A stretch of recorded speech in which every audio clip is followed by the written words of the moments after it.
Correction des exercices et proposition de nouveaux exercices. Alors ici, nous avons ça. Il s'agit donc, vous avez une intégrale à calculer. Vous avez en fait ici petit f, et il faut calculer grand F, parce qu'on sait que c'est grand F de 1 moins grand F de moins 1. Alors ici, on va avoir une nouvelle présentation. On va calculer la primitive. Alors ici, ça fait 3x3 sur 3 plus moins 4x2 sur 2 plus 5x entre moins 1 et 1. Ici, ça simplifie, ça fait x3, 2x2 plus 5x entre moins 1 et 1. Donc ici, en fait, on a grand F. Et on va faire grand F de 1, c'est-à-dire qu'on va remplacer tout ça, tous les x par 1. 1 au cube moins 2 fois 1 au carré plus 5 fois 1 moins. Et tous les x par moins 1 cette fois-ci. Moins 1 au cube moins 2 fois moins 1 plus 5 fois moins 1. Alors après, 1, moins 2, moins 1, plus 5, ça fait 4. Moins 1 au cube, moins 1, moins 2, moins 5. Alors ici, ça fait moins 3, moins 8. Mais ici, j'ai moins, donc ça fait plus. Moins 4 plus 8, ça fait 12. Donc on fait de même pour les exercices suivants. Alors ici, il est difficile de voir que si la primitive de ça, c'est ça. Au bac, on ne vous demandera pas de ça. On vous demandera de vérifier que ça, c'est bien la primitive de ça. Donc vous dériverez ça. Alors, comment on dérive ? Vous savez qu'il y a le moins qui reste devant. La dérivée de celui-là, c'est moins 1. Donc ça fait moins 1. Faites le moins c'est un moins 1, exponentielle moins x. Et puis on simplifie et on voit que ça fait bien celui-là. Donc ça, c'est bien une primitive. Et puis après, même chose, on met 1 et 0, en sachant que exponentielle de 0, ça fait 1. Ici, c'est la même chose. Ici, c'est la formule de la moyenne. La formule de la moyenne, c'est 1 sur b moins a, il faut la connaître par cœur, de a à b, f de x dx, c'est pas difficile. Donc en fait, la difficulté revient à calculer cette intégrale, et ça, c'est la même technique que précédemment. Alors ici, vous avez un exercice type bac, qui sont un peu toujours pareils, mais là, j'ai dû le couper parce que souvent, il y a toute une partie dérivée, convexité, théorème des valeurs intermédiaires, puis la dernière partie en intégrale.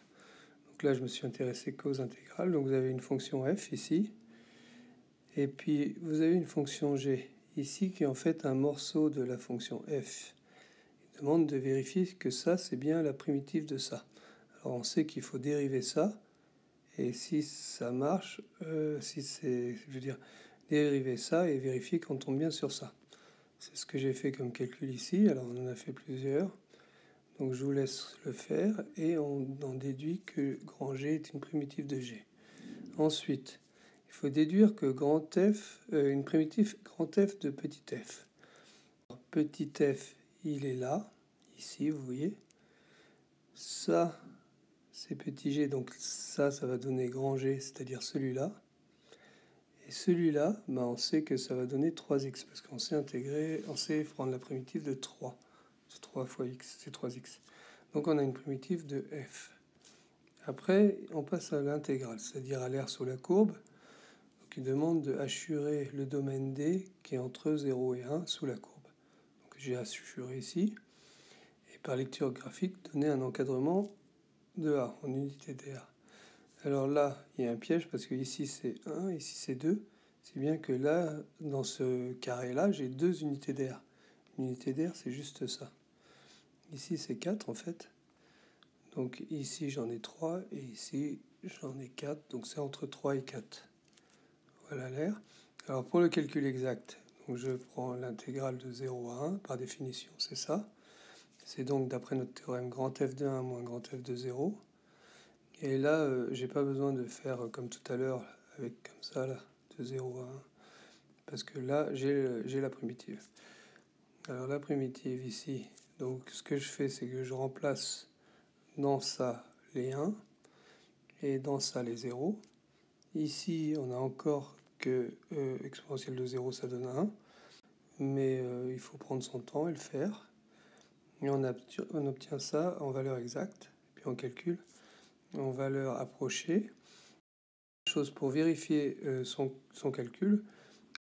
Pour donner une valeur approchée au centième, alors même qu'on n'a pas réussi à trouver la primitive, ça fait toujours gagner quelques points, c'est d'utiliser les fonctions intégrales de la calculatrice qui sont dans options, pour les Casio intégrales, quelque chose comme ça, et pour les TI c'est dans maths intégrale ou au-dessus de cette touche-là. Vous avez une touche comme ça, vous avez une petite intégrale, donc vous rentrez ça là-dedans, et puis normalement vous avez quelque chose comme ça. Vous avez quelque chose comme ça, et vous voyez qu'on retrouve le résultat, et on voit qu'on ne s'est pas trompé. Et puis bien, c'est bien entre 3 et 4. Alors pour la prochaine fois, faites donc celui-là.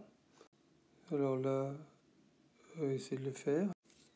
C'est un ln.